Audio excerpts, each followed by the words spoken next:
لبیک اللہم لبیک۔ بسم اللہ الرحمن الرحیم، بسم اللہ والحمد للہ، اللہ اکبر اللہ اکبر۔ لبیک اللہم لبیک، لبیک لا شریک لک لبیک۔ میرے میٹھے میٹھے اور پیارے پیارے اسلامی بھائی، اب جہاز میں سوار ہونے کا وقت ہے۔ جہاز کے اندر جا کر انشاءاللہ سواری کی دعا بھی پڑھیں گے اور انشاءاللہ احرام کی نیت بھی وقت مناسب پر کریں گے۔ آئیے اب جہاز کے اندر چلتے ہیں۔ صلو علی الحبیب صلی اللہ تعالی علی محمد صلی اللہ علیہ وسلم۔ لبیک اللہم لبیک، لبیک لا شریک لک لبیک، لبیک اللہم لبیک۔ صلو علی الحبیب صلی اللہ تعالی علی محمد صلی اللہ علیہ وسلم۔ بسم اللہ الرحمن الرحیم۔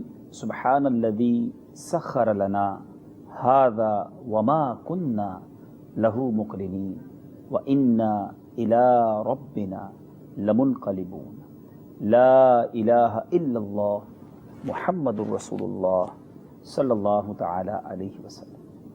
میرے میٹھے میٹھے اور پیارے پیارے اسلامی بھائی، اس سفر میں ایک کتاب سارے سفر کی ساتھی ہے اور اس کتاب کا نام بھی رفیق الحرمین ہے۔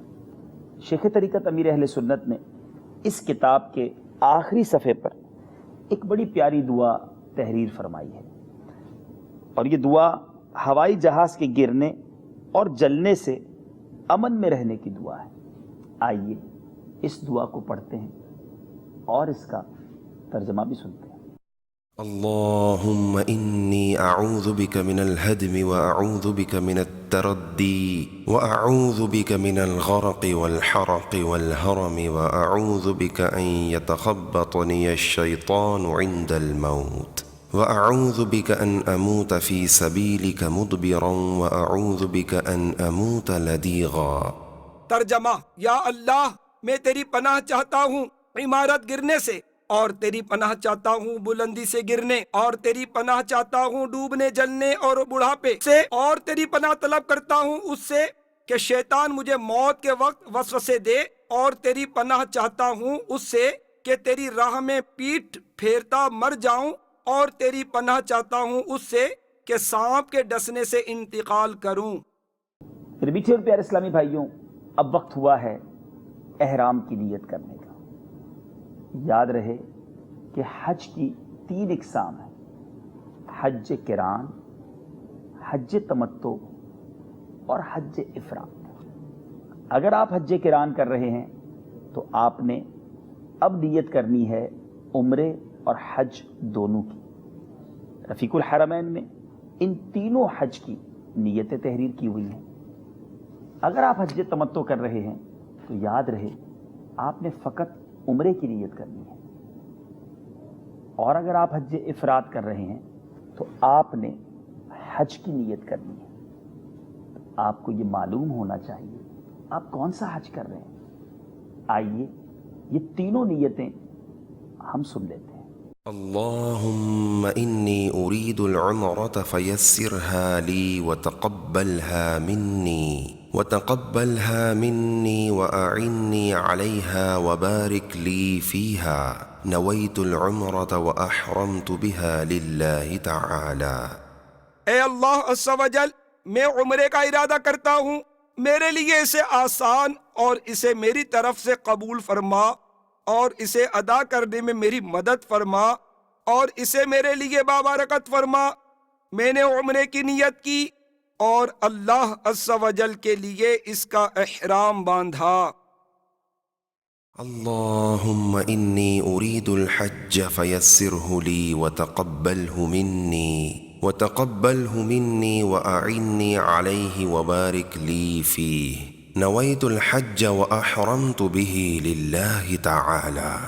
اے اللہ عز و جل، میں حج کا ارادہ کرتا ہوں، اس کو تو میرے لیے آسان کر دے، اور اسے مجھ سے قبول فرما، اور اس میں میری مدد فرما، اور اسے میرے لیے بابرکت فرما۔ میں نے حج کی نیت کی اور اللہ عز و جل کے لیے اس کا احرام باندھا۔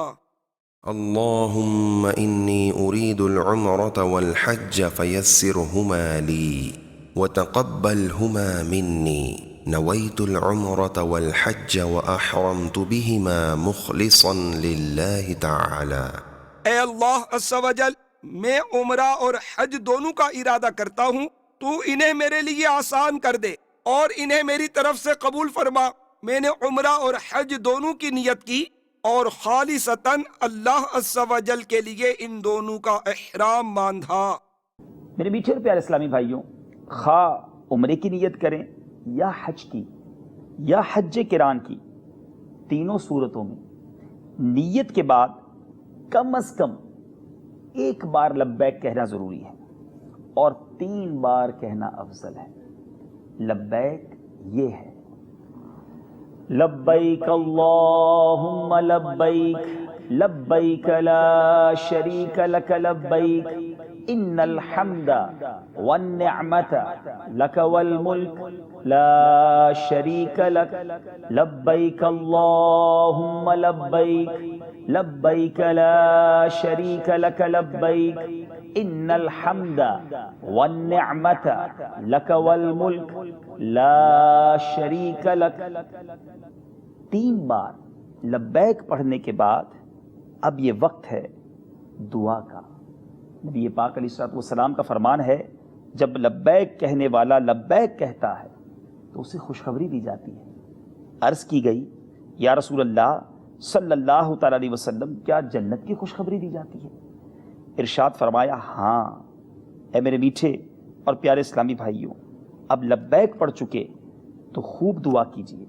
حدیث پاک میں آتا ہے کہ نبی پاک علیہ الصلوۃ والسلام جب لبیک سے فارغ ہوتے تو اللہ سے اس کی خوشنودی اور جنت کا سوال کرتے اور جہنم سے پناہ مانگتے۔ آپ بھی خوب گڑ گڑا کر لبیک کے بعد اپنے رب کے حضور دعا کیجیے۔ یا خدا تجھ سے میری دعا ہے، یا خدا تجھ سے میری دعا ہے، یا خدا تجھ سے میری دعا۔ یاد رہے کہ اب احرام کی پابندیاں شروع ہو چکی ہیں۔ اب پاکستان کے شہر باب المدینہ کراچی سے اگر آپ جدہ شریف جا رہے ہیں، تقریباً 4 گھنٹے کا سفر ہے۔ اب آپ آرام سے بیٹھیے، نگاہوں کی حفاظت بھی کیجیے، مگر چند احتیاطیں جہاز میں بھی ضروری ہیں۔ عموماً جب جہاز میں کھانا پیش کیا جاتا ہے تو اس میں ایک ایسا ٹشو پیپر بھی ہوتا ہے جس میں پرفیوم لگا ہوتا ہے، خوشبو لگی ہوتی ہے۔ اب چونکہ ہماری احرام کی پابندیاں شروع ہو چکی ہیں تو ہم نے پرفیوم والا ٹشو استعمال نہیں کرنا۔ اسی طرح میرے میٹھے اسلامی بھائیوں، پورا سفر گزاریں کیسے؟ اب آپ کا سب سے افضل وظیفہ لبیک ہے۔ راستے بھر لبیک کی تکرار کیجیے۔ ذرا باہر دیکھیے تو صحیح، قدرت کے کیسے نظارے ہیں۔ ہزاروں فٹ کی بلندی پر یہ بادلوں کے مناظر، یہ آسمان کا اتنا نظر آنا، یقیناً یہ اللہ کی قدرت کے نظارے ہیں۔ ان نظاروں کو دیکھ کر بھی سبحان اللہ و بحمدہ، سبحان اللہ العظیم پڑھتے چلے جائیے، اللہ کا ذکر کیجیے۔ میرا مشورہ ہے کہ جہاز کے سفر میں رفیق الحرمین جتنا ہو سکے مطالعہ کر لیجیے، آپ کو بڑا فائدہ دے گا۔ لبیک اللہ